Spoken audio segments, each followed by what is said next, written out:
Is your Windows desktop looking more like a digital ghost town than a functional workspace? Don't worry, we've all been there. When your desktop icons decide to play hide and seek, it can be incredibly frustrating today. We're going to walk through the most common and effective ways to get all your desktop icons showing correctly again.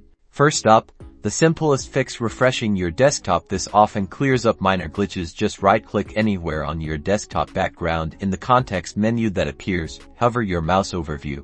Then, from the submenu, click on Refresh. You'll see your icons briefly disappear and then reappear. Give it a moment and see if this does the trick. If a simple refresh didn't bring everything back, let's check if the icons are actually set to be displayed. Right-click on your desktop again, go to View once more, and in the submenu, ensure that Show Desktop Icons has a checkmark next to it. If it doesn't, click it to enable it. Sometimes, temporary files can interfere with icon display, especially for specific file types. We can try cleaning these up. Search for Disk Cleanup in your Windows search bar and open the application. Select your C drive and click OK.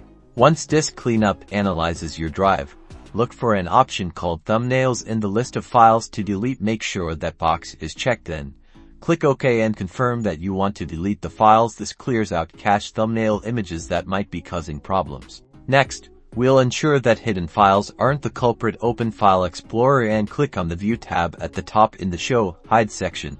Make sure the box next to Hidden Items is checked. This will reveal any hidden icons that might have been accidentally made invisible. For a more robust solution, we can rebuild the icon cache. This essentially refreshes the database Windows uses to store information about your icons. Press the Windows key and the R key together to open the Run dialog box. Type CMD and press Enter, or click OK to open the command prompt. In the command prompt window, type the command to delete the icon cache files and press Enter. After that, you'll need to restart your computer for the changes to take effect. This process will force Windows to recreate the icon cache from scratch, often resolving persistent display issues. By following these steps, you should be able to get your desktop icons back in pristine condition. If you found this video helpful, don't forget to like and subscribe for more tech tips.